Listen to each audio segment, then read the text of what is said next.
ಇಂದು ನಾವು 10ನೇ ತರಗತಿ ವಿಜ್ಞಾನ ವಿಷಯದ ಅಧ್ಯಾಯ 5 ಧಾತುಗಳ ಅವರ್ಧನೀಯ ವರ್ಗೀಕರಣದಲ್ಲಿ 2ನೇ ಭಾಗವನ್ನು ನಾವು ಚರ್ಚಿಸೋಣ. ಈಗಾಗಲೇ ನಾವು ಮೊದಲನೇ ಅವಧಿಯಲ್ಲಿ ಕಲಿತಂಥ ಫಲಿತಾಂಶಗಳೆಂದರೆ ಧಾತುಗಳ ವರ್ಗೀಕರಣದ ಅಗತ್ಯತೆ, ಧಾತುಗಳನ್ನು ವರ್ಗೀಕರಿಸಲಿಕ್ಕೆ ಪ್ರಯತ್ನಪಟ್ಟಂಥವರಲ್ಲಿ ಮೊದಲನೆಯವರಾದಂತಹ ಡೋವರೇನರ ತ್ರಯಗಳ ನಿಯಮ ಹಾಗೂ ನ್ಯೂಲ್ಯಾಂಡನ ಅಷ್ಟಕಗಳ ನಿಯಮ. ಇದರಲ್ಲಿ ನಾವು ಈಗಾಗಲೇ ಇದನ್ನು ಚರ್ಚೆ ಮಾಡಿದ್ದೇವೆ. ಯಾವ ರೀತಿಯಾಗಿ ಡೋವರೇನರ್ ಮತ್ತು ನ್ಯೂಲ್ಯಾಂಡ್ ಧಾತುಗಳನ್ನು ವರ್ಗೀಕರಿಸಲಿಕ್ಕೆ ಪ್ರಯತ್ನವನ್ನು ಪಟ್ಟರು ಅಲ್ವಾ?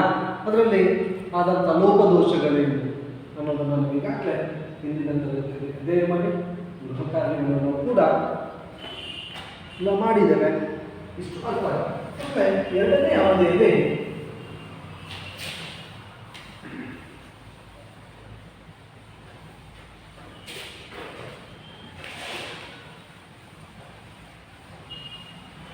ಈ ದಿನದ ಕಲಿಕಾಂಶಗಳು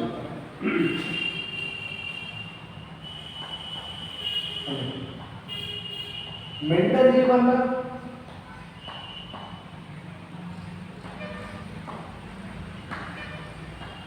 ಆವರ್ತ ಕೋಷ್ಟಕ,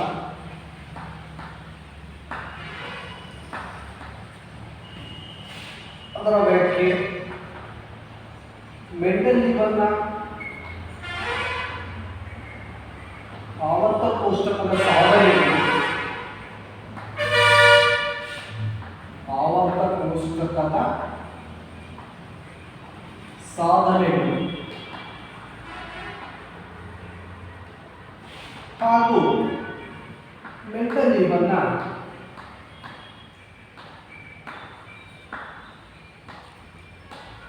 ಆವರ್ತ ಕೋಷ್ಟಕದ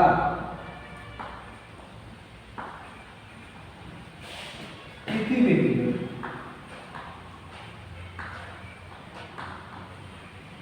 ಮಕ್ಕಳೇ, ನಾವು ಈ ಮೆಂಡಲೀವನ ಆವರ್ತ ಕೋಷ್ಟಕ, ಆ ಒಂದು ಆವರ್ತ ನಿಯಮದ ಸಾಧನೆಗಳು ಹಾಗೂ ಆಧುನಿಕ ಮೆಂಡಲೀವನ ಆವರ್ತ ಕೋಷ್ಟಕದ ಇತಿಮಿತಿಗಳ ಬಗ್ಗೆ ಮಕ್ಕಳೇ, ನಮಗೆ ನ್ಯೂಲ್ಯಾಂಡ್ ಅಷ್ಟಕಗಳ ನಿಯಮದಲ್ಲಿ ಅಷ್ಟು ಧಾತುಗಳನ್ನು ನಮಗೆ ಜೋಡಿಸಲಿಕ್ಕೆ ಸಾಧ್ಯ ಆಗಲಿಲ್ಲ. ಸುಮಾರು 56 ಧಾತುಗಳು ಆ ಹೊತ್ತಿಗೆ ಇದ್ದಂಥವು ಕೇವಲ ಕ್ಯಾಲ್ಸಿಯಂಗೆ ಮಾತ್ರ ನಾವು ಯಶಸ್ವಿಯಾಗಿ ಜೋಡಿಸಲಿಕ್ಕೆ ಅಥವಾ ವ್ಯವಸ್ಥೆಗೊಳಿಸಲಿಕ್ಕೆ ಸಾಧ್ಯ ಆಯಿತು. ಮಿಕ್ಕ ಧಾತುಗಳನ್ನು ನಾವು ವಿಫಲರಾದವು ಅಂತ ಹೇಳ್ತೀವಿ. ನಂತರ ನಮಗೆ ಈ ಒಂದು ಗೊಂದಲದಿಂದ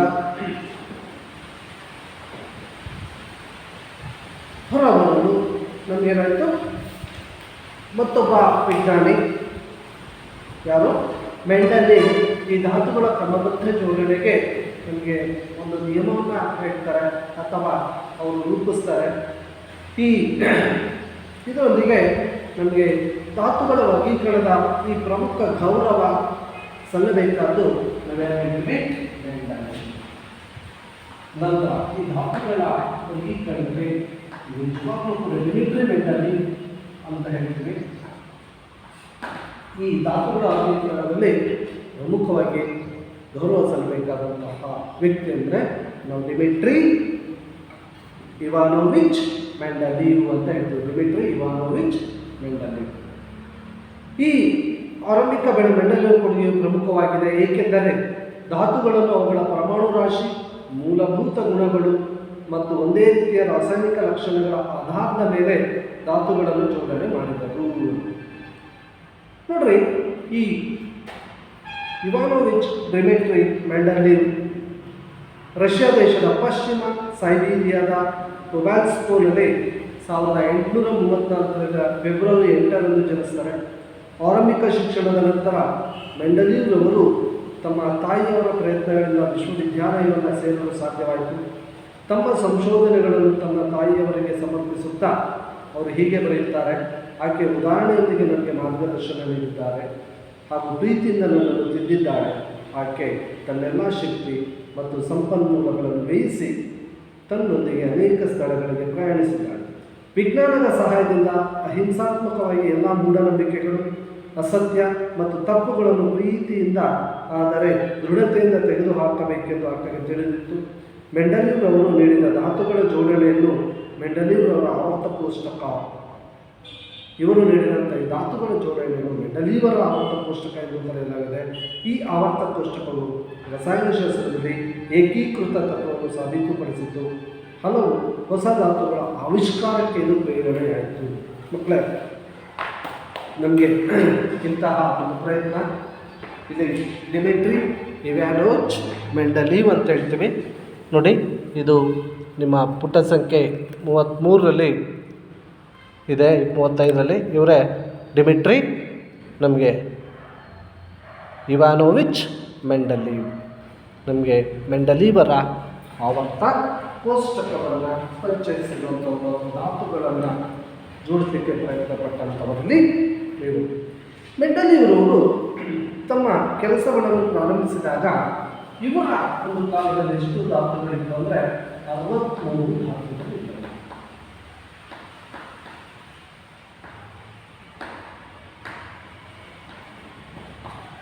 ಅದೇ ನ್ಯೂಲ್ಯಾಂಡ್ ಪ್ರಯತ್ನ ಪಟ್ಟಾಗ 1866 56 ಧಾತುಗಳಿದ್ವು ಅಂತ ಹೇಳ್ತಾರೆ ಅಲ್ವಾ. ಇವರು ಸುಮಾರು 1584 ಪ್ರಯತ್ನ ಅಷ್ಟೊತ್ತಿಗೆ ಎಷ್ಟು 63 ಧಾತುಗಳಿವೆ. ಅವರು ಧಾತುಗಳ ಪರಮಾಣು ರಾಶಿಗಳು ಮತ್ತು ಅವುಗಳ ಭೌತ ರಾಸಾಯನಿಕ ಗುಣಗಳ ಸಂಬಂಧಗಳನ್ನು ಪರಿಶೀಲಿಸಿದರು. ಮೆಂಡಲೀವ್ರವರು ಹೈಡ್ರೋಜನ್ ಮತ್ತು ಆಕ್ಸಿಜನ್ ಧಾತುಗಳು ಉಂಟು ಮಾಡುವ ಸಂಯುಕ್ತಗಳ ಮೇಲೆ ತಮ್ಮ ಗಮನವನ್ನು ಕೇಂದ್ರೀಕರಿಸಿದರು. ಈ ಹೈಡ್ರೋಜನ್ ಮತ್ತು ಆಕ್ಸಿಜನ್ಗಳು ಅತಿ ಹೆಚ್ಚು ಕ್ರಿಯಾಪಟುತ್ವವುಳ್ಳವು ಮತ್ತು ಬಹುತೇಕ ಧಾತುಗಳೊಂದಿಗೆ ಸಂಯುಕ್ತಗಳು ಉಂಟು ಮಾಡುತ್ತಿದ್ದರಿಂದ ಹೈಡ್ರೋಜನ್ ಮತ್ತು ಆಕ್ಸಿಜನ್ ತುಂಬ ಕ್ರಿಯಾಪಟುತ್ವವುಳ್ಳದ್ದಾಗಿದ್ದು ಅನೇಕ ಧಾತುಗಳೊಂದಿಗೆ ಸಂಯುಕ್ತಗಳನ್ನು ಉಂಟು ಮಾಡುತ್ತಿದ್ದರಿಂದ ಅವರು ಅವುಗಳನ್ನು ಆಯ್ಕೆ ಮಾಡಿದರು. ಧಾತುವನ್ನು ಉಂಟು ಮಾಡುವ ಹೈಡ್ರೈಡ್ ಮತ್ತು ಆಕ್ಸೈಡ್ ಸೂತ್ರಗಳನ್ನು ಆಧರಿಸಿ ಧಾತುವಿನ ವರ್ಗೀಕರಣದಲ್ಲಿ ಇದನ್ನು ಒಂದು ಮೂಲಭೂತ ಗುಣವೆಂದು ಪರಿಗಣಿಸಲಾಗಿದೆ. ಧಾತುಗಳನ್ನು ವರ್ಗೀಕರಿಸಬೇಕಾದ್ರೆ ಹೈಡ್ರೈಡ್ಗಳು ಮತ್ತು ಆಕ್ಸೈಡ್ಗಳು ತುಂಬ ಕ್ರಿಯಾಶೀಲ ಧಾತುಗಳು ಅಂತೇಳಿ ಹೈಡ್ರೋಜನ್ ಆಕ್ಸೈಡ್ಗಳು ಬಳಸುವ ಆಧಾರದ ಮೇಲೆ ಇವನ್ನ ಹೈಡ್ರೈಡ್ ಮತ್ತು ಆಕ್ಸೈಡ್ಗಳು ಎಂದು ಪರಿಗಣಿಸಲಾಗಿದೆ. ಆಗ ಅವರು 3 ಕಾರ್ಡುಗಳನ್ನು ತೆಗೆದುಕೊಂಡು ಇದ್ದಂಥ 63 ಧಾತುಗಳಿಗೆ 63 ಕಾರ್ಡು ತಗೊಳ್ತಾರೆ. ಅದರಲ್ಲಿ ಪ್ರತಿಯೊಂದು ಧಾತುವಿನ ಗುಣಗಳನ್ನು ಬರೆದರು. ಒಂದೇ ರೀತಿ ಗುಣಗಳುಳ್ಳ ಧಾತುಗಳನ್ನು ವಿಂಗಡಿಸಿದರು ಮತ್ತು ಕಾರ್ಡುಗಳನ್ನು ಗೋಡೆಯ ಮೇಲೆ ಜೊತೆಯಾಗಿ ಪಿನ್ ಹಾಕಿ ಜೋಡಿಸಿದರು. ಅವರು ಬೇರೆ 63 ಕಾರ್ಡ್ ತಂದು ಪ್ರತಿ ಧಾತುವಿನ ಲಕ್ಷಣ ಬರೀತಾ ಹೋಗ್ತಾರೆ. ಒಂದೇ ಧಾತುವಿರುವಂಥವ್ರು ಒಂದು ಸ್ಥಾನದಲ್ಲಿ ಏನು ಮಾಡ್ತಾರೆ, ಗೋಡೆಗೆ ನೇತು ಹಾಕ್ತಾ ಹೋಗ್ತಾರೆ. ಹೆಚ್ಚಿನ ಧಾತುಗಳು ಆವರ್ತ ಕೋಷ್ಟಕದಲ್ಲಿ ಸ್ಥಳಾವಕಾಶವನ್ನು ಪಡೆದಿದ್ದುದನ್ನು ಮತ್ತು ಅವುಗಳ ಪರಮಾಣು ರಾಶಿಯ ಏರಿಕೆ ಕ್ರಮದಲ್ಲಿ ಜೋಡಿಸಲ್ಪಟ್ಟಿರುವುದನ್ನು ಅವರು ಗಮನಿಸಿದರು. ನೋಡ್ರಿ, ಇವರೇನು ಮಾಡ್ತಿದ್ದಾರೆ, ಗೊತ್ತಿದ್ದಂಥ 63 ಧಾತುಗಳಿವೆ. ಇದು ಕಾರ್ಡುಗಳನ್ನು ಮಾಡ್ತಾರೆ, 63 ಕಾರ್ಡು ಹೋಗ್ತಾರೆ.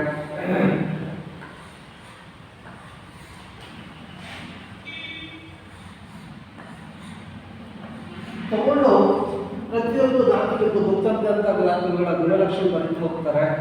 ಈಗ ಈ ಲಕ್ಷಣಗಳ ಆಧಾರದ ಮೇಲೆ ಈ ಕಾರ್ಡುಗಳನ್ನು ಗೋಡೆ ಮೇಲೆ ಹಾಕ್ತಾ ಹೋಗ್ತಾರೆ. ಒಂದೇ ಲಕ್ಷಣ ಇರುವಂತಹ ಕಾರ್ಡುಗಳನ್ನ ನಾವಿಲ್ಲಿ ಗೋಡೆ ಮೇಲೆ ಹಾಕ್ತಾರೆ ಒಂದೇ ಸ್ಥಳದಲ್ಲಿ. ಮತ್ತು ಈಗ ಈ ಏನಾಗುತ್ತೆ, ಖಾಲಿ ಸ್ಥಳ ಇರೋದನ್ನ ಗಮನಿಸ್ತಾರೆ. ಯಾಕಂದ್ರೆ ಇದೇ ಗುಣ ಇರುವಂಥ ಧಾತು ಕೆಳಗಡೆ ಬಂದಿರುತ್ತೆ. ಈ ಥರ ಗುಣ ಇರುವಂಥ ಧಾತು ಇಲ್ಲದಿದ್ದಾಗ ಇದನ್ನ ಖಾಲಿ ಬಿಟ್ಟಿರ್ತಾರೆ, ನೋಡ್ತಾರೆ. ಅವರು 63 ಧಾತುಗಳನ್ನು ಈ ಥರ ಪ್ರತ್ಯೇಕವಾಗಿ ಜೋಡಿಸಿದಾಗ ಅಲ್ವಾ, ನಡುವೆ ಖಾಲಿ ಸ್ಥಳಗಳಿತ್ತು, ಇದನ್ನು ಗಮನಿಸ್ತಾರೆ. ನಂತರ ಜೋಡಣೆ ಮಾಡಬೇಕಪ್ಪ ಅಂದರೆ ಜೋಡಣೆ ಪರಮಾಣು ರಾಶಿಯ ಏರಿಕೆ ಕ್ರಮದಲ್ಲಿರುವುದನ್ನು ಒಂದನ್ನು ಗಮನಿಸ್ತಾರೆ. ಪರಮಾಣು ರಾಶಿ ಏರಿಕೆ ಕ್ರಮದಲ್ಲಿರುವುದನ್ನು ಒಂದು ಅಂಶವನ್ನು ಗಮನಿಸ್ತಾರೆ. ಹಾಗೆ ಮತ್ತು ಇಲ್ಲಿ ಈ ಅವರ ಜೋಡಣೆಯಲ್ಲಿ ಖಾಲಿ ಸ್ಥಳ ಇರುವುದನ್ನು ಕೂಡ ಅವರು ಗಮನಿಸ್ತಾರೆ. ಇದರ ಜೊತೆಗೆ ಒಂದೇ ರೀತಿಯ ಭೌತ ಮತ್ತು ರಾಸಾಯನಿಕ ಗುಣಗಳಿರುವ ಧಾತುಗಳು ಆವರ್ತನೀಯವಾಗಿ ಪುನರಾವರ್ತನೆಗೊಂಡಿರುವುದನ್ನು ಅವರು ಗಮನಿಸಿದರು. ಒಂದೇ ರೀತಿಯಂಥ ಗುಣವಿರುವಂಥ ಧಾತುಗಳು ಪುನಃ ಬೇರೆ ಬೇರೆ ಸಾಲಿನಲ್ಲಿ ಪುನರಾವರ್ತನೆ ಆಗ್ತಾ ಇರುವುದು. ಏರಿಕೆ ಕ್ರಮದಲ್ಲಿ ಒಂದು ಹಂತದವರೆಗೆ ಹೋದಾಗ ಮೊದಲಿನ ಧಾತುವಿರುವಂಥ ಗುಣ ಇರೋದ್ರಿಂದ ಮತ್ತೆ ಅವರು ಪ್ರತ್ಯೇಕವಾಗಿ ಇನ್ನೊಂದು ಸ್ಥಾನದಲ್ಲಿ ಇರ್ತಾರೆ. ಮತ್ತು ಹಾಗೆ ಹೋದರೆ ಯಾವುದೋ ಒಂದು ಧಾತು ಮೊದಲಿನ ಧಾತುವನ್ನು ಹೋಗೋದ್ರಿಂದ ಮತ್ತೊಂದು ಇದೇ ಸ್ಥಾನದಲ್ಲಿ ಹೋಗುತ್ತೆ. ಈ ರೀತಿಯಾಗಿ ಅದರ ಗುಣಗಳು ಪುನರಾವರ್ತನೆಯಾಗುವುದನ್ನು ಕೂಡ ಅವರು ಗಮನಿಸ್ತಾರೆ. ಇದರ ಆಧಾರದ ಮೇಲೆ ಮೆಂಡಲೀವ್ ಅವರು ಆವರ್ತಕ ನಿಯಮವನ್ನು ಮಂಡಿಸಿದರು. ಅವರ ಹೇಳಿಕೆ ಅಂದರೆ ಧಾತುಗಳ ಗುಣಗಳು ಅವುಗಳ ಪರಮಾಣು ರಾಶಿಯ ಈ ಆವರ್ತನೀಯ ಪುನರಾವರ್ತನೆಗಳು ಅಂತ ಹೇಳ್ತೀವಿ. ನೋಡಿ ಮಕ್ಕಳೇ, ಮೆಂಡಲೀವ್ ಅವರ ಆವರ್ತ ನಿಯಮ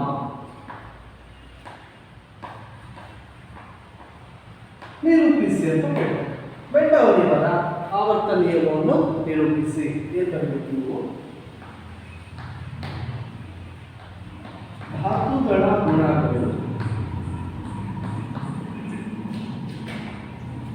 ಧಾತುಗಳ ಗುಣಗಳು ಅವುಗಳ ಪರಮಾಣು ರಾಶಿಯ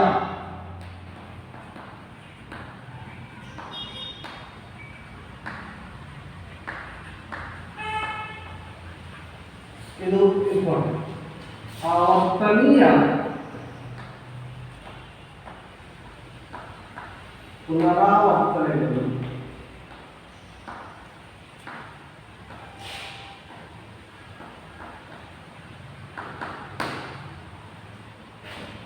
ನೋಡ್ರಿ, ಇದನ್ನ ನಾವು ಮೆಂಡಲೀವ್ ಅವರ ಆವರ್ತ ನಿಯಮ ಅಂತ ಕರಿತೀವಿ. ಮೆಂಡಲೀವ್ ಅವರ ಆವರ್ತ ನಿಯಮವನ್ನು ನಿರೂಪಿಸಿ ಧಾತುಗಳ ಗುಣಗಳು ಅವುಗಳ ಪರಮಾಣು ರಾಶಿಯ ಆವರ್ತನೀಯ ಪುನರಾವರ್ತನೆಗಳು. ಇದು ಮಕ್ಕಳೇ, ಇದು ಮೆಂಡಲೀವ್ ಆವರ್ತದ ನಾವು ನಿಯಮ ಅಂತ ಹೇಳ್ತೀವಿ. ಇನ್ನೊಂದ್ಸರಿ ನೋಡ್ಕೊಳ್ಳಿ. ಧಾತುಗಳ ಗುಣಗಳು ಅವುಗಳ ಪರಮಾಣು ರಾಶಿಯ ಆವರ್ತನೀಯ ಪುನರಾವರ್ತನೆ ಅಂದರೆ ಧಾತುಗಳನ್ನು ಅವರ ರಾಶಿ ಏರಿಕೆ ಕ್ರಮದಲ್ಲಿ ಜೋಡಿಸ್ತಾ ಹೋದರೆ ಪುನಃ ಒಂದು ಧಾತು ಇರುವಂಥ ಲಕ್ಷಣಗಳು ಪುನರಾವರ್ತನೆ ಆಗುತ್ತವೆ. ಅವರ ಮುಂದಿನ ಸಾಲ ಬರೀತಾ ಹೋಗ್ತೀವಿ ಅಂತ ಹೇಳ್ತೀವಿ. ಈ ರೀತಿಯಾಗಿ ಅವರು ಇರೋ 63 ಧಾತುಗಳನ್ನು ವ್ಯವಸ್ಥೆ ಮಾಡ್ತಾ ಹೋಗ್ತಾರೆ. ಮೆಂಡಲೀವ್ ಅವರು ಸೂಚಿಸಿದಂತಹ ಆವರ್ತ ಕೋಷ್ಟಕವನ್ನು ನಾವು ಗುಂಪುಗಳು ಎಂಬ ಕಂಬ ಸಾಲುಗಳು ಮತ್ತು ಆವರ್ತಗಳೆಂಬ ಅಡ್ಡ ಸಾಲುಗಳನ್ನು ಒಳಗೊಂಡಿವೆ. ನಾವು ಈ ರೀತಿ ಕಂಬ ಸಾಲುಗಳಿಗೆ ನಾವು ಏನಂತ ಕರಿತೀವಿ? ಗುಂಪುಗಳು ಅಂತ ಕರಿತೀವಿ ಅಥವಾ ವರ್ಗಗಳು ಅಂತ ಕರಿತೀವಿ. ಗುಂಪು ಅಥವಾ ವರ್ಗ. ಅದೇ ಅಡ್ಡ ಸಾಲಿಗೆ ನಾವು ಆವರ್ತ ಏನು ಕರಿತೀವಿ? ಆವರ್ತಗಳು ಅಂತ ಕರಿತೀವಿ. ನೋಡಿ, ಈ ಮೆಂಡಲೀವ್ನ ಆವರ್ತ ಕೋಷ್ಟಕದಲ್ಲಿ ನಾವು ಗುಂಪುಗಳು ಮತ್ತು ಆವರ್ತಗಳು ಅಂತ ಹೇಳ್ತೀವಿ. ಗುಂಪುಗಳು ಮತ್ತು ಆವರ್ತ. ಮಕ್ಕಳೇ, ಗುಂಪುಗಳು ಎಂದರೇನು? ಆವರ್ತ ಕೋಷ್ಟಕದಲ್ಲಿನ ಕಂಬ ಸಾಲುಗಳಿಗೆ ಗುಂಪುಗಳು ಇರುತ್ತೇವೆ. ನೋಡಿ ಮಕ್ಕಳೇ, ಗುಂಪುಗಳು ಎಂದರೇನು ನೆನಪಿಸ್ಕೊಳ್ಳಿ. ಗುಂಪು ಅಥವಾ ವರ್ಗ ಎಂದರೆ ಆವರ್ತ ಕೋಷ್ಟಕದಲ್ಲಿನ ಕಂಬ ಸಾಲುಗಳಿಗೆ ನಾವೇನಂತ ಕರಿತೀವಿ? ಕೋಷ್ಟಕದಲ್ಲಿ ಈ ಥರ ಕಂಬ ಸಾಲುಗಳಿಗೆ ನಾವೇ ಗುಂಪು ಅಥವಾ ವರ್ಗ ಎಂದು ಕರೆಯುತ್ತೇವೆ. ನೋಡಿ, ವರ್ಗಗಳು. ಈಗ ಅಡ್ಡ ಸಾಲುಗಳಿಗೆ ಏನಂತ ಕರಿತೀವಿ? ಆವರ್ತಗಳು ಅಂತ ಕರಿತೀವಿ. ಮೆಂಡಲೀವ್ ಈ ರೀತಿ ಧಾತುಗಳನ್ನು ಧಾತುಗಳು ಪುನಃ ಪುನರಾವರ್ತನೆ ಆಗ್ತವೆ ಎಂಬುದಕ್ಕೆ ಅವರು ಕೊನೆಗೆ ಅವರ ವ್ಯಾಖ್ಯೆಯನ್ನು ಕೊಡ್ತಾರೆ. ಧಾತುಗಳ ಗುಣಗಳು ಅವುಗಳ ಪರಮಾಣು ರಾಶಿಯ ಆವರ್ತನೀಯ ನಿರ್ದಿಷ್ಟವಾಗಿ ಪುನರಾವರ್ತನೆ ಆಗ್ತಾ ಇರ್ತವೆ. ಪುನರಾವರ್ತನೆಗಳು ಅಂಥೇಳಿ ಹೇಳ್ತಾರೆ. ಮೆಂಡಲೀವ್ ಸೂಚಿಸಿದ ಈ ಕೋಷ್ಟಕದಲ್ಲಿ ಈ ಥರ ಕಂಬ ಸಾಲುಗಳು ಮತ್ತು ಅಡ್ಡ ಸಾಲುಗಳನ್ನು ಒಳಗೊಂಡಿವೆ ಅಂತ ಹೇಳ್ತೀವಿ. ಹೇಗೆ ಈ ಸೂಚಿಸಿದ ಆವರ್ತ ಕೋಷ್ಟಕ ಆಕ್ಸೈಡ್ ಹೈಡ್ರೇಟ್ ಸೂತ್ರವನ್ನು ಹೇಗೆ ಹೊಂದಿದೆ ಅಂತ ಗಮನಿಸಿ.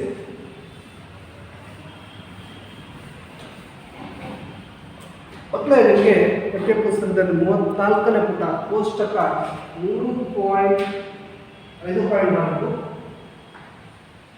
ನಿಮ್ಮ ಪಠ್ಯಪುಸ್ತಕ ನೋಡಿ ಕೋಷ್ಟಕ 5.4 ಪುಟ ಸಂಖ್ಯೆ 34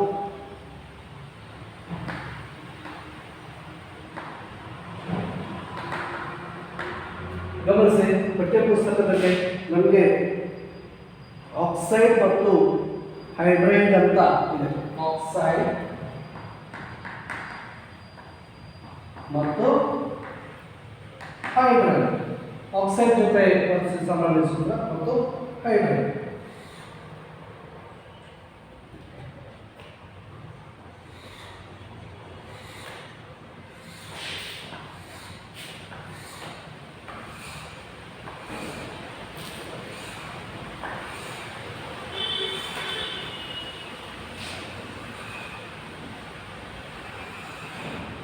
ನೋಡಿ, ಸಾಮಾನ್ಯ ಸೂತ್ರ ಯಾರಲ್ಲಿ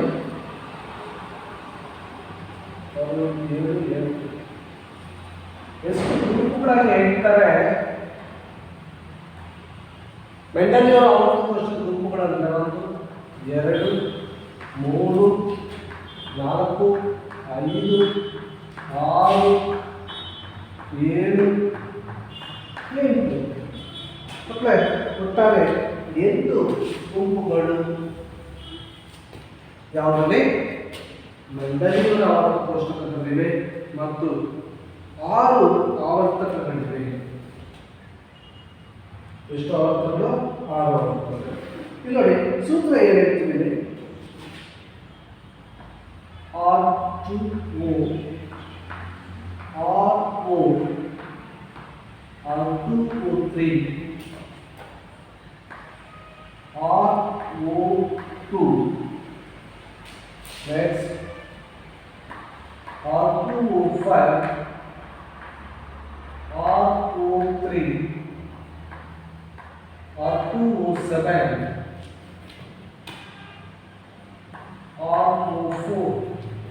ಮಕ್ಕಳೇ, R ಎನ್ನುವುದು ನಾವಿಲ್ಲಿ ಏನಂತ ಹೇಳ್ತೀವಿ, ಒಂದು ಯಾವುದೇ ಧಾತು ಅಂತ ಕರಿತೀವಿ. ಯಾವುದೇ ಧಾತು ಆಗಿದೆ, ಆರ್ ಎನ್ನುವುದು ಧಾತುವನ್ನು ಸೂಚಿಸುತ್ತೆ. ಓ ಅನ್ನೋದು ಆಕ್ಸೈಡ್ ಜೊತೆ ಅದು ವರ್ತಿಸಿ ಉಂಟು ಮಾಡುವ ಸೂತ್ರವನ್ನು ಹೇಳಿ. ಒಂದನೇದರಲ್ಲಿ ಅಂದರೆ ಒಂದು ಇದರಲ್ಲಿ ಬರುವಂಥ ಧಾತುಗಳು.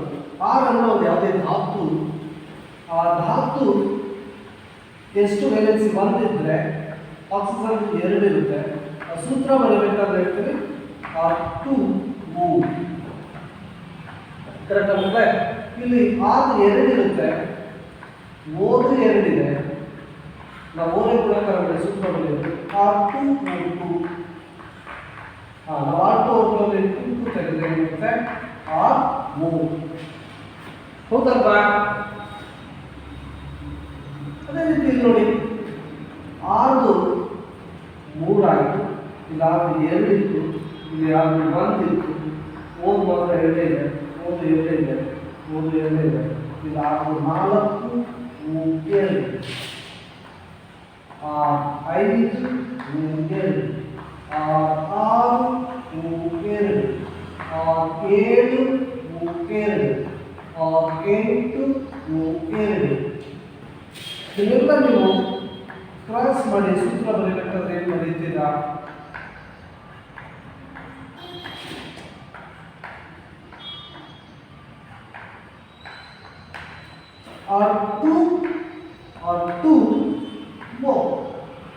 R2O2 ಕ್ಯಾನ್ಸಲ್ ಆಗುತ್ತೆ. RO R2O3 R2 4 ಇದು 3 4 1 2 1 is 2 2 is R1 and R02. ಇಲ್ಲಿ R2O5 R2O6. ಇದನ್ನು ನಾವು ಸಿಂಪ್ಲಿಫೈ ಮಾಡಿ 2 1 2 3 R03 R2O7 or 2 O4 2 ones are 2 4s ಈಗ R1 O4 ನೋಡಿ ಮಕ್ಕಳ ನಾನು ಬರ್ದಿರುವಂಥದ್ದು ಮೇಲಿನ ಸೂತ್ರ R2O R1 R2O3 R02 R2O5 R03 R2O7 R04 ನಮಗೆ ಧಾತುಗಳು ಆಕ್ಸಿಜನ್ ಜೊತೆಗೆ ವರ್ತಿಸಿದ್ರೆ ಎಂತಹ ಸೂತ್ರಗಳನ್ನು ಉಂಟು ಮಾಡ್ತವೆ ಆ ಥರ ಸೂತ್ರ ಉಂಟು ಮಾಡುವಂಥ ಧಾತುಗಳನ್ನೆಲ್ಲ ಒಂದು ಗುಂಪಿನಲ್ಲಿ ಇರಿಸ್ತಾರೆ ಆಕ್ಸೈಡುಗಳು ಅಂತ ಹೇಳ್ತೀವಿ. ನೆಕ್ಸ್ಟು ಹೈಡ್ರೈಡ್ಗಳು ಅಂದರೆ ಮತ್ತಿಲ್ಲಿ RH R1 ಅಂದರೆ R1 ಅಂದರೆ ಹೆಚ್ಚು ಕೂಡ ಎಷ್ಟು ಹೆಚ್ಚುದೆಷ್ಟು ಒಂದೇ. ನಾನು ಇಲ್ಲಿ ತೆಗಿತೀನಿ ಈಗ ಹೈಡ್ರೈಡ್ ಬರೋಣ ಆಕ್ಸೈಡ್ ಅರ್ಥ ಆಯ್ತು ಅಂದರೆ ಈ ರೀತಿ ಸೂತ್ರ ಬರುವಂಥ ಅಷ್ಟು ಯಾವ್ಯಾವಕ್ಕೆ ಯಾವ ಥರ ಸೂತ್ರ ಬರುತ್ತೆ ಅನ್ನೋದನ್ನ ಆ ಒಂದು ಗುಂಪಿನಲ್ಲಿ ಸೇರಿಸ್ತಾ ಹೋಗ್ತಾರೆ. ಆರು ಈಗ ಒಂದಿದೆ R1 R2 R3 R4 R5 R6 R7 R8 hydrogen ಎಷ್ಟು 1 ಅಲ್ವಾ ಹೈಡ್ರೋಜನ್ ಎಷ್ಟು 1 ಹೈಡ್ರೋಜನ್ 1 ಹೈಡ್ರೋಜನ್ 1 ಹೈಡ್ರೋಜನ್ 1 ಎಲ್ಲ ಹೈಡ್ರೋಜನ್ ಒಂದೇ.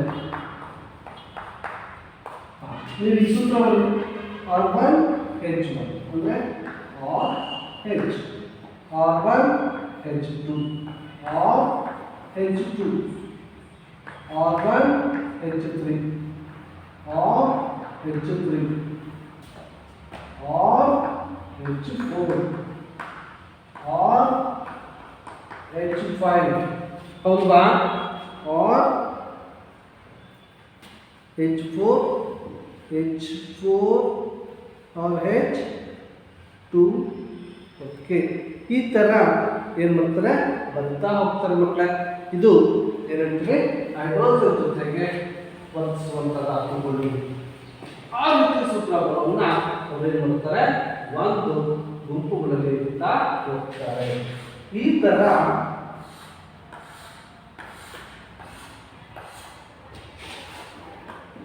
ಮೆಟಲಿ ಈ ಆಕ್ಸೈಡ್ ಮತ್ತು ಯಾವುದೋ ಹೈಡ್ರೈಡ್ಗಳ ಸ್ಥಾನದಲ್ಲಿ ಯಾವ ಸೂತ್ರಗಳನ್ನು ಉಂಟು ಮಾಡುತ್ತೆ ಅನ್ನೋದು ಯಾವ ಗುಂಪಲ್ಲಿ ಇರಬೇಕಂತ ಜೋಡಿಸ್ತಾ ಹೋಗ್ತಾರೆ. ಮೆಂಡಲಿಯವರ ಆವರ್ತ ಕೋಷ್ಟಕ 1872ರ ಒಂದು ಜರ್ನಲ್ ಪತ್ರಿಕೆಯಲ್ಲಿ ಪ್ರಕಟವಾಗುತ್ತೆ. ಕಂಬಸಾಲಿನ ಮೇಲ್ಭಾಗದಲ್ಲಿನ ಆಕ್ಸೈಡುಗಳು ಮತ್ತು ಹೈಡ್ರೈಡ್ಗಳ ಸೂತ್ರದಲ್ಲಿ ಆ ಅಕ್ಷರವು ಗುಂಪಿನಲ್ಲಿರುವ ಯಾವುದೇ ಧಾತುವನ್ನು ಪ್ರತಿನಿಧಿಸುತ್ತದೆ.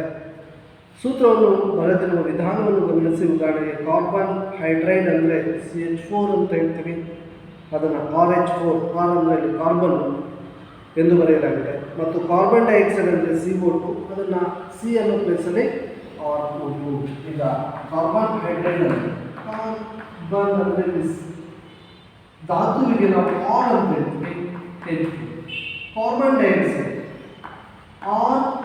RO2 R ಅನ್ನೋದು ಧಾತುವನ್ನು ಪ್ರತಿನಿಧಿಸುತ್ತೆ, O ಅನ್ನೋದು ಆಕ್ಸೈಡ್ ಅಥವಾ ಮತ್ತು H ಅನ್ನೋದು ಹೈಡ್ರೈಡನ್ನು ಪ್ರತಿನಿಧಿಸುತ್ತೆ. ಅದನ್ನು ಆಧರಿಸುವ ಸೂತ್ರಗಳನ್ನು ನಾವು ಬರಿತೀವಿ. ಓಕೆ, ಈ ರೀತಿ ಧಾತುಗಳನ್ನು ವರ್ಗೀಕರಿಸ್ತಾರೆ ಮಕ್ಕಳ ಗೊತ್ತಿರುವಂಥವನ್ನ ಪರಮಾಣು ರಾಶಿ ಏರಿಕೆ ಕ್ರಮದಲ್ಲಿ.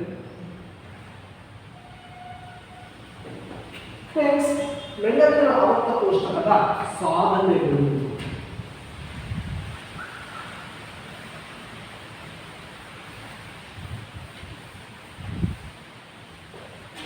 ಮೆಂಡಲಿಯವರ ಆವರ್ತ ಕೋಷ್ಟಕದ ಸಾಧನೆ.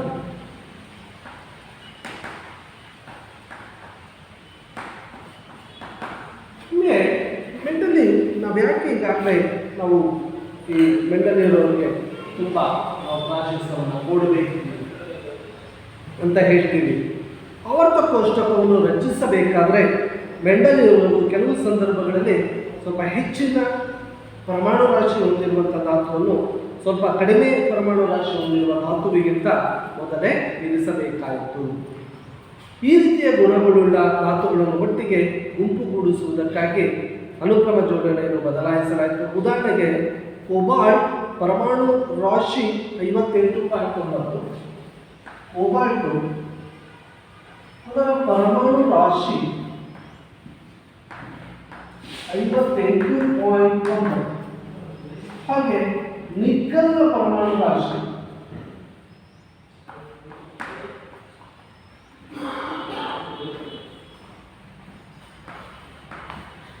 58.7. ನಿಕ್ಕಲ್ನ ಪರಮಾಣು ರಾಶಿ ಎಷ್ಟು? 58.8. ಯಾವುದು ಜಾಸ್ತಿ ಇದೆ? ಕೋಬಾಲ್ಟ್ ಪರಮಾಣು ರಾಶಿ 58.9 ಇದೆ, ಆದರೆ ನಿಕ್ಕಲ್ನ ಪರಮಾಣು ರಾಶಿ 58.7 ಇದೆ. ಇನ್ನು ನೋಡಿ ಮಕ್ಕಳೇ, ನಾವಿಲ್ಲಿ ಹೆಚ್ಚು ಪರಮಾಣು ರಾಶಿ ಇರುವ ಧಾತುವನ್ನು ನಾವು ಅಂದರೆ 58.9 ಇರುವ ಕೋಬಾಲ್ಟನ್ನು 58.7 ರಾಶಿ ಅಂದರೆ ಕಡಿಮೆ ರಾಶಿ ಇರೋದಕ್ಕಿಂತ ಹೆಚ್ಚಿನ ರಾಶಿ ಧಾತುವನ್ನು ಮೊದಲೇ ಜೋಡಿಸಿದ್ದಾನೆ ಅಲ್ವಾ. ಇನ್ನೊಂದು ಅಸಂಬದ್ಧತೆಯನ್ನು ಕೂಡ ನಾವು ಇಲ್ಲಿ ಗಮನಿಸಬಹುದು. ಇದರ ಬೇರೆ ಒಂದು ನಾವು ಉದಾಹರಣೆಯನ್ನು ಇದಲ್ಲದೆ ಮೆಂಡೆಲ್ ಇವನ್ನ ತಮ್ಮ ಆವರ್ತ ಕೋಷ್ಟಕದ ಕೆಲವು ಕಡೆ ಜಾಗಗಳನ್ನು ಬಿಟ್ಟಿದ್ದರು. ಯಾಕೆ ಇದನ್ನ ಒಂದು ಸಾಧನ ಅಂತಿದ್ರೆ ಆ ಗುಣಲಕ್ಷಣ ಹೋಲಿಕೆ ಮಾಡೋಕ್ಕೋಸ್ಕರ ಫಸ್ಟ್ ಕೋಬಾಲ್ಟ್ ಇತ್ತು, ನಂತರ ಏನು ಮಾಡ್ತಾರೆ ನಿಕ್ಕಲ್ ಅನ್ನು ಇರ್ತಾರೆ. ಆದರೆ ನಿಯಮ ಏನು ಹೇಳುತ್ತೆ? ಪರಮಾಣು ರಾಶಿಯ ಏರಿಕೆಯ ಆವರ್ತನೀಯ ಪುನರಾವರ್ತನೆ ಅಂದರೆ ಏರಿಕೆ ಆಗ್ತಾ ಹೋಗ್ಬೇಕು ಅಂತಾನೆ. ಈ ಒಂದು ಸಂದರ್ಭದಲ್ಲಿ ಇದು ಹೆಚ್ಚಿನ ಒಂದು ಆಮೇಲೆ ಇಳಿಕೆ ಕೆಳಗೆ ನಂತರ ಬಂತು. ಯಾಕೆಂದರೆ ಗುಣಗಳನ್ನು ಅಲ್ಲಿ ಹೋಲಿಕೆಯನ್ನು ಸಮರ್ಥಿಸ್ತಾರೆ. ಎರಡನೇ ಸಾಧನೆ ಇಲ್ಲಿ ಆವರ್ತ ಕೋಷ್ಟಕದಲ್ಲಿ ಖಾಲಿ ಸ್ಥಳಗಳನ್ನು ಬಿಟ್ಟಿದ್ದರು. ಏನು ಉಪಯೋಗ? ಈ ಖಾಲಿ ಸ್ಥಳಗಳನ್ನು ಬಿಟ್ಟಿದ್ದಂತೆ ಅಲ್ಲಿಯವರೆಗೆ ಆವಿಷ್ಕಾರವಾಗದೇ ಇದ್ದ ಧಾತುಗಳ ಇರುವಿಕೆಯನ್ನು ಸೂಚಿಸಿದ ಅಥವಾ ಊಹಿಸಿದ. ಮೆಂಡೆಲ್ ಖಾಲಿ ಸ್ಥಳಗಳಲ್ಲಿ ದೊರೆಯುವ ಧಾತುಗಳನ್ನು ಸಂಸ್ಕೃತದ ಸಂಖ್ಯೆ ಏಕ ಎಂಬ ಪೂರ್ವ ಪ್ರತ್ಯಯವನ್ನು ಅದೇ ಗುಂಪಿನ ಹಿಂದಿನ ಧಾತುಗಳನ್ನು ಹೆಸರಿಸಿದನು. ಉದಾಹರಣೆ ಸ್ಕ್ಯಾಂಡಿಯಂ, ಗ್ಯಾಲಿಯಂ ಮತ್ತು ಜರ್ಮೇನಿಯಂ. ಇಲ್ಲಿ ಸ್ಕ್ಯಾಂಡಿಯಂ, ಗ್ಯಾಲಿಯಂ ಮತ್ತು ಜರ್ಮೇನಿಯಂ ಇವುಗಳ ಕೆಳ ಕೋಷ್ಟಕದ ಕೆಳ ಭಾಗದಲ್ಲಿ ನಂತರದ ಸ್ಥಾನ ಏನು ಮಾಡಿದ್ದ? ಖಾಲಿ ಸ್ಥಳ ಬಿಟ್ಟಿದ್ದ. ಅಂದರೆ ಯಾವುದೇ ಧಾತುವನ್ನು ಕೂಡ ಅಲ್ಲಿ ಜೋಡಿಸಿರಲಿಲ್ಲ, ವ್ಯವಸ್ಥೆಗೊಳಿಸಿರಲಿಲ್ಲ ಅಲ್ವಾ. ಮತ್ತು ಅವಕ್ಕೆ ಏನಂತ ಹೆಸರು ಕೊಟ್ಟಿದ್ದ? ಅವಕ್ಕೆ ಏಕ ಸ್ಕ್ಯಾಂಡಿಯಂ, ಏಕ ಸ್ಕ್ಯಾಂಡಿಯಂ, ಏಕ ಗ್ಯಾಲಿಯಂ, ಏಕ ಜರ್ಮೇನಿಯಂ ಅಲ್ವಾ. ಹೀಗೆ ಇವರು ಖಾಲಿ ಸ್ಥಳಗಳನ್ನು ಸೂಚಿಸಿ ಅವರಿಗೆ ಹೆಸರನ್ನು ಕೊಟ್ಟಿದ್ದ. ಇದರ ಆಧಾರವಾಗಿ ಇಲ್ಲಿ ಏಕ ಬೋರಾನ್, ಏಕ ಅಲ್ಯೂಮಿನಿಯಂ, ಏಕ ಸಿಲಿಕಾನ್ ಅನ್ನೋದು ಕೂಡ ಇದೆ. ಮೆಂಡೆಲ್ ಇವರು ಊಹಿಸಿದ ಏಕ ಅಲ್ಯೂಮಿನಿಯಂ ಗುಣಗಳು ನಂತರ ಆವಿಷ್ಕರಿಸಲ್ಪಟ್ಟ ಏಕ ಅಲ್ಯೂಮಿನಿಯಂ ಧಾತುಗಳನ್ನು ಬದಲಿಸಿದ ಗ್ಯಾಲಿಯಂ ಧಾತುಗಳ ಗುಣಗಳನ್ನು ಕೆಳಗಿನಂತೆ ಪಟ್ಟಿ ಮಾಡಲಾಗಿದೆ. ಇವರು ಆ ಊಹೆಯನ್ನು ಆಧರಿಸಿ ಬಿಟ್ಟಿದ್ದರಿಂದ ನಂತರ ಆ ಭವಿಷ್ಯದಲ್ಲಿ ಆ ಗುಣಗಳುಳ್ಳ ಧಾತುಗಳನ್ನು ಪರಿಷ್ಕರಿಸಲಾಯಿತು ಅಥವಾ ಆವಿಷ್ಕರಿಸಲಾಯಿತು ಅಂತ ಹೇಳ್ತೀವಿ. ಇನ್ನು ಜಡ ಅನಿಲಗಳಿಗೆ ನಾವಿಲ್ಲಿ ಕೋಷ್ಟಕದಲ್ಲಿ ಯಾವುದೇ ತೊಂದರೆ ಆಗದಂತೆ ಅವು ಪ್ರತ್ಯೇಕ ವ್ಯವಸ್ಥೆ ಮಾಡೋದ್ರಿಂದ ಯಾವುದೇ ಕೋಷ್ಟಕದಲ್ಲಿ ಬದಲಾವಣೆ ಆಗಿಲ್ಲ. ಉದಾಹರಣೆ ನಿಯಾನ್, ಆರ್ಗಾನ್, ಕ್ರಿಪ್ಟಾನ್ ಇವೆಲ್ಲ ಜಡ ಅನಿಲಗಳೇನಿತ್ತು ಇವಕ್ಕೆ ಒಂದು ಖಾಲಿ ಸ್ಥಾನಗಳನ್ನು ಕಲ್ಪಿಸಿದ್ದಾರೆ. ಇಷ್ಟು ಅವರ ಸಾಲ. ಕೊನೆಗೆ ಇತ್ಯುಮಿತಿಗಳು. ಈ ಮೆಂಡೆಲ್ ಇವರ ಆವರ್ತ ಕೋಷ್ಟಕದ ಇತ್ಯುಮಿತಿಗಳು ಏನು ಹೇಳ್ತೀವಿ? ಮೆಂಡೆಲ್ ಇವರವರು ನಮಗೆ ಈ ಹೈಡ್ರೋಜನ್ ವಿನ್ಯಾಸ ಕ್ಷಾರೀಯ ಲೋಹಗಳನ್ನು ಬರುತ್ತದೆ. ಉದಾಹರಣೆ ತೋರಿಸಿರುವ ಹಾಗೆ ಹೈಡ್ರೋಜನ್ ಕೂಡ ಕ್ಷಾರೀಯ ಲೋಹಗಳಂತೆ ಹ್ಯಾಲೋಜನ್ಗಳು ಆಕ್ಸಿಜನ್ ಮತ್ತು ಸಲ್ಫರ್ನೊಂದಿಗೆ ವರ್ತಿಸಿ ಒಂದೇ ರೀತಿ ಸೂತ್ರವಿರುವ ಸಂಯುಕ್ತಗಳನ್ನು ಉಂಟು ಮಾಡುತ್ತದೆ. ಈ ಹೈಡ್ರೋಜನ್ ನಮಗೆ ಏನು ಮಾಡುತ್ತೆ, ಆಕ್ಸಿಜನ್ ಸಲ್ಫರ್ ಜೊತೆಗೆ ಒಂದೇ ರೀತಿಯ ಸೂತ್ರವನ್ನು ಉಂಟು ಮಾಡುತ್ತೆ ಅಂತ ಹೇಳ್ತೀವಿ. ಆದ್ದರಿಂದ ಹೈಡ್ರೋಜನ್ ಕೂಡ ಇದು ಹ್ಯಾಲೋಜನ್ ಪರಮಾಣು ಅಂತ ಕರೀತೇವೆ. ಹಾಗೆ ಇದು ಲೋಹ ಅಲೋಹಗಳೊಂದಿಗೆ ವರ್ತಿಸಿ ಸಹವೇದನಶೀಲ ಸಂಯುಕ್ತಗಳನ್ನು ಉಂಟು ಮಾಡುತ್ತದೆ. ಅದು ಹೈಡ್ರೋಜನ್. ಅಂದರೆ ಇವನ ಮಿತಿಯಲ್ಲಿ ಹೈಡ್ರೋಜನ್ಗೆ ಸೂಕ್ತ ಸ್ಥಾನ ನೀಡಲಿರುವುದು. ಹೈಡ್ರೋಜನ್ಗೆ ಸೂಕ್ತ ಸ್ಥಾನ ನೀಡಲಿರುವುದು ಒಂದು ದೋಷ. ಮತ್ತು ಇದು ಲೋಹಗಳ ಜೊತೆ ಎರಡು ಜೊತೆಗೂ ವರ್ತಿಸುತ್ತೆ. ಆದ್ದರಿಂದ ಇದಕ್ಕೆ ಒಂದು ಸೂಕ್ತ ಸ್ಥಾನ ನೀಡಲಿರುವುದು. ಮತ್ತು ಯಾವುದೇ ಬಹುಕಾಲದವರೆಗೆ ನಾವು ಸಮಸ್ಥಾನಿಗಳಿಗೆ ಸರಿಯಾದ ನಿರೂಪಣೆ ಕೊಡಬೇಕು. ಸಮಸ್ಥಾನಿಗಳಿಗೆ ವಿವರಣೆ ಕೊಡಲಿಲ್ಲ.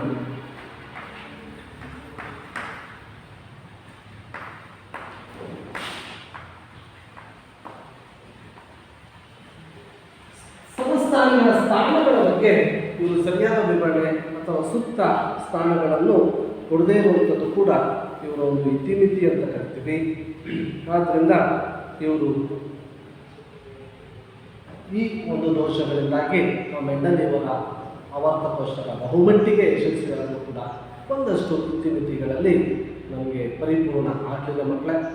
ನಂತರ ನಾವು ಅದನ್ನು ಈ ಗೊಂದಲದಿಂದ ಸ್ವಲ್ಪ ಬದಲಾಯಿಸಿ ನಾವು ಆಧುನಿಕ ಆವರ್ತ ಕೋಷ್ಟಕವನ್ನು ನಾವು ಬೇರೆ ನಿಯಮದೊಂದಿಗೆ ರೂಪಿಸ್ಕೊತೇವೆ. ಅದನ್ನು ಮುಂದಿನ ತರಗತಿಯಲ್ಲಿ ನಾವು ಚರ್ಚೆ ಮಾಡೋಣ. ಈ ದಿನ ನಾವು ಮೆಂಡಲ್ ಇವರ ಆವರ್ತ ಕೋಷ್ಟಕದ ಬಗ್ಗೆ ಚರ್ಚಿಸಿದ್ದೇವೆ. ಇದನ್ನು ನೀವು ಮನನ ಮಾಡಿಕೊಂಡು ಮತ್ತೊಮ್ಮೆ ಮನೆಯಲ್ಲಿ ನಾನು ನೀಡುತ್ತಿರುವ ಈ ಪ್ರಶ್ನೆಗಳಿಗೆ ಉತ್ತರಿಸಿಕೊಂಡು ಬರಬೇಕು.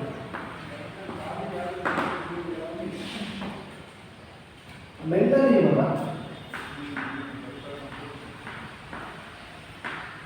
ಆವರ್ತ ನಿಯಮವನ್ನು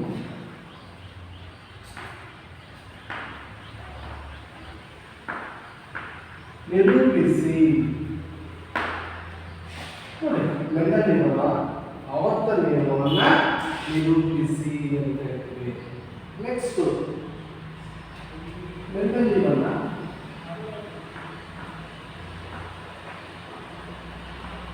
ಆವರ್ತ ನಿಯಮದ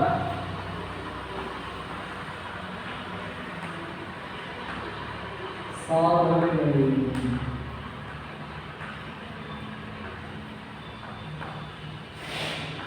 ನೆಕ್ಸ್ಟ್ ಮೆಂಡಲ್ ಇವರ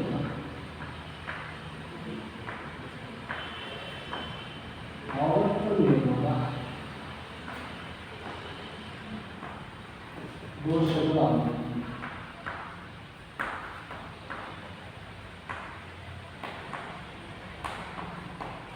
ಮತ್ತೆ ಇಷ್ಟನ್ನು ಎಲ್ಲರೂ ಕೂಡ ಮನನ ಮಾಡಿಕೊಂಡು ಮತ್ತೊಮ್ಮೆ ಗೃಹ ಕಾರ್ಯವನ್ನು ಸಂಪೂರ್ಣ ಮಾಡಿಕೊಂಡು ನಾವು ಮುಂದಿನ ತರಗತಿಯಲ್ಲಿ ಎಲ್ಲರಿಗೂ ಧನ್ಯವಾದ.